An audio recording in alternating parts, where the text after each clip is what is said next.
मानव नेत्र के सबसे बाहरी भाग को क्या बोलते हैं? श्वेत पटल, या इसी को क्या बोलते हैं? स्क्लेरेटिक्स, या श्वेत रंग का होता है।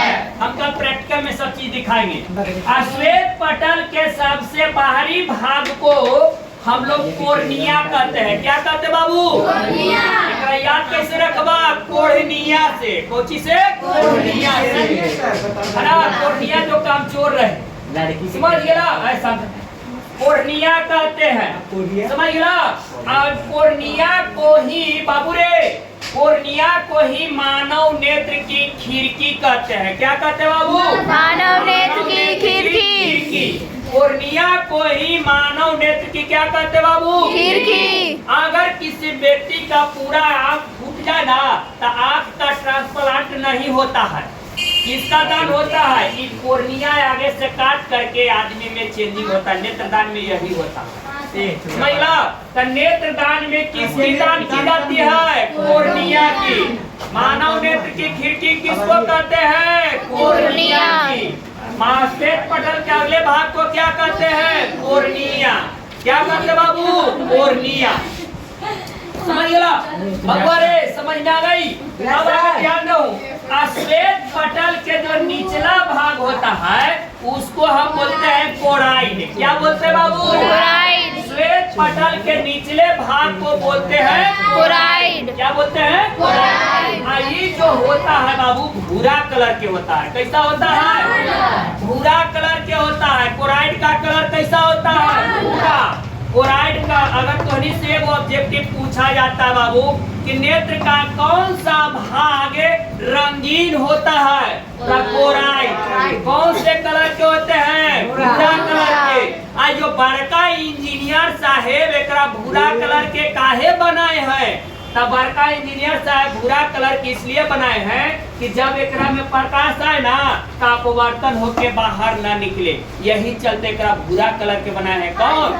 बड़का इंजीनियर साहब। सब बता भाई हो गए।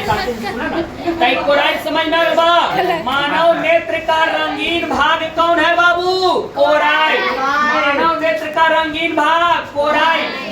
कोराइड के अगले भाग को हम लोग कहते कोची? आइरिस। क्या बोलते हैं बाबू? आइरिस। आइरिस बोलते हैं। कोराइड के अगले भाग को क्या बोलते हैं बाबू? आइरिस। आइरिस जो होता है, आइरिस से सिल्वरी मांसपेशियों के सहारे एक उत्तल लेंस जुड़ा होता है। कैसा लेंस बाबू? सिल्वरी मांसपेशियों के सहारे उत्तल लेंस से जुड़ा होता है।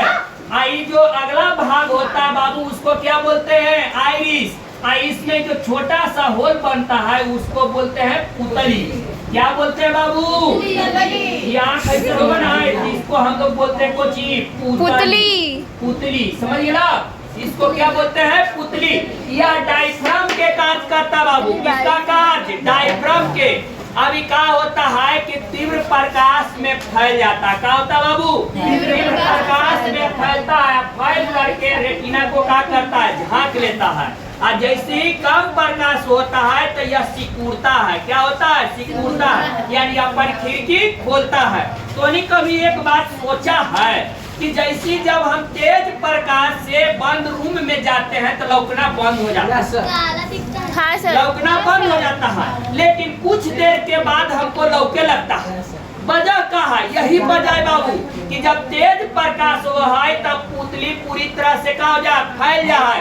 रेटिना को क्या करा है? झांक ले है। और जब रेटिना को झांक लेगा बाबू तो हमने के काम लौकेगा। और जैसे ही बंद कमरा में जाएंगे लाइट कम पड़ेगी तो इसको सुकड़ने में थोड़ा सा टाइम नहीं लगता है। यही कारण है कि इंजोरा से डायरेक्ट अंधारा में जब ना तब नहीं लौकता है, उसके बाद यह लौकना शुरू हो जाता है।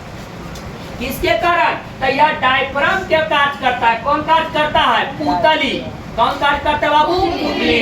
पीपुल्स अंग्रेजी में बोलते हैं। क्या बोलते हैं? पीपुल्स। अब देखिए क्या हुआ है कि यह तेज प्रकाश में फैलता है और कम प्रकाश में सिकुड़ता है। तेज प्रकाश में फैलता है और कम प्रकाश में सिकुड़ता है। बात समझ में? पुतली के बाबू आइरिस से सिल्वरी मांसपेशियों के द्वारा प्रोटीन का बना एक उत्तल लेंस होता है। क्या होता है बाबू? कोची का बनाल प्रोटीन के बना एक उत्तल लेंस होता है। अब इस सिलियरी मांसपेशियों के सहारे आगे पीछे हो करके अब विभिन्न दूरी के जो वस्तु है उसको क्या करता है? फोकसित करवाता है रेटिना पर। तो देखो कोराइड के निचला जो भाग होता है बाबू उसको बोलते हैं रेटिना। क्या बोलते हैं बाबू? रेटिना। कोराइड के निचला भाग को हम लोग बोलते हैं रेटिना। यह मानव नेत्र में पर्दे का कार्य करता है। किसका कार्य करता है बाबू? पर्दा के कार्य करता है। यह मानव नेत्र में पर्दा के फिल्म में देख रहा है सिनेमा हॉल में पर्दा पर सब कुछ देखा हुआ है। मानव नेत्र में पर्दे का कार्य कौन करता है? रेटिना। कौन करता है बाबू? रेटिना। रेटिना से दूगो तंत्रिका तंतु जुड़ा हुआ रहता है। क्या बाबू? दूगो। रेटिना से दूगो तंत्रिका तंतु जुड़ा रहता है, एगो शंकुनुमा और दूसरा छर्नुमा। एक शंकुनुमा और दूसरा छर्नुमा। आई जो शंकुनुमा होता है कोई के सुनाओ कलर ब्लाइंडनेस की बीमारी। कलर ब्लाइंडनेस की बीमारी सुन लो। कोई व्यक्ति ऐसा है ओकरा लाल कलर सब कले नजर आवे हो ना, कोई एक कलरे न नजर आवे। देखा ये सब कारण कौची है? कुपोषण के कारण। खास करके टाउन के बाल बच्चा में ज्यादा होते समझ रहा का है कि टाउन वाली लड़कियां खाली गोलगप्पे खाए जानबे करे। समझ लो गोलगप्पा चाउमीन बर्गर खाइता है बॉडी में प्रोटीन रहबे न करता है और शरीर से एक्सरसाइज करबे न करता तो सेहत कहां से रहती? वो कर बाल बच्चा सब कुपोषण के शिकार हो जाए। अब देखूं गर्भवती महिला को पूरी तरह से प्रोटीन वसा फैट ये सब लेते रहना चाहिए। अब माए से न बाल बच्चा के भोजन मिले बाबू। अब का होगा इस जमाना में कि पेट में बच्चा हुआ में हर दिन भर कमाई नहीं लगन हो खाइतवा ना खाली कमाइतवा तो प्रोटीन कहाँ से आएगा बाबू? तो वैसे बाल बच्चा को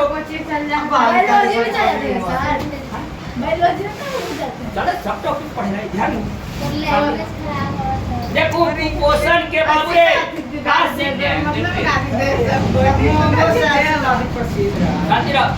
कुपोषण के शिकार हो जाता है। अब प्रोटीन तो बच्चा को मिला नहीं, उसके अंग तंत्र में बढ़िया से डेवलपमेंट आया नहीं, तब कुछ बचपन के कोई जरूरी नहीं कि दो टाइप के होगा लेकिन बहुतों मनी तंत्रिका तंतु इससे जुड़ा हुआ होता है।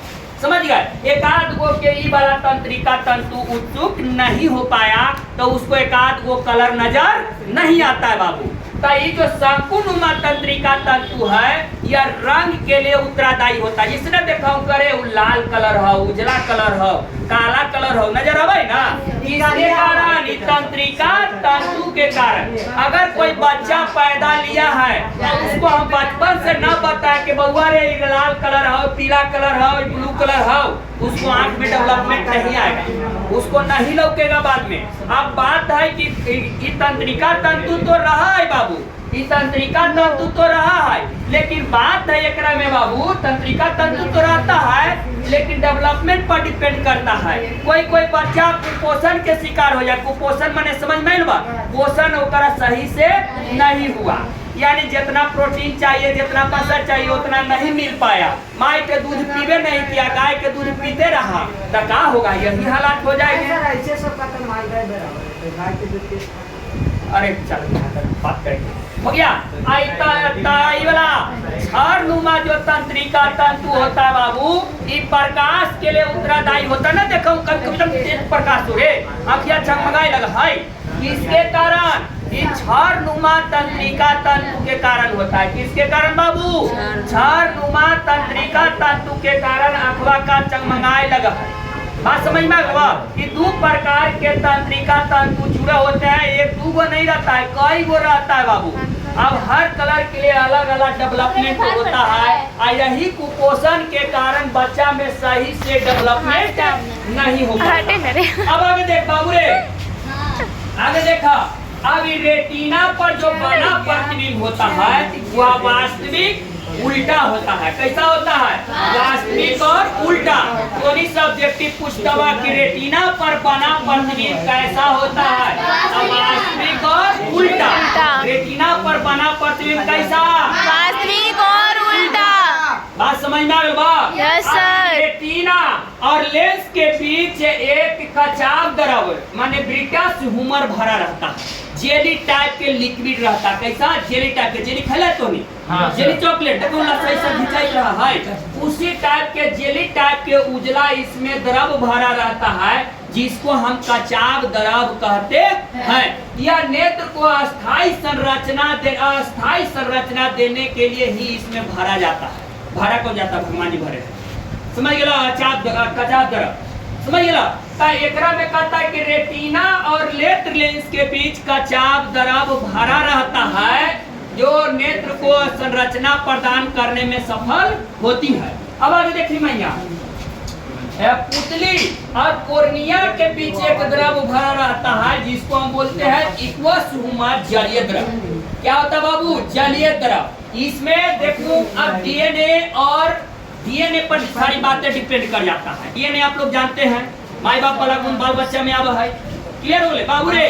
तो एकरा में ब्राउन कलर के काले कलर का एक लेयर चढ़ा होता है। यही कारण कोई आदमी के आंख देखिए करिया रहता है, अब कोई के आंख भूरा रहता है, तो डीएनए के कारण। माई को ऐसा हलो, बाल बच्चा को ऐसा तो बापो को ऐसा तो बाल वो बच्चा को ऐसा हो जाए। डीएनए के पर सारी बातें डिपेंड करता है।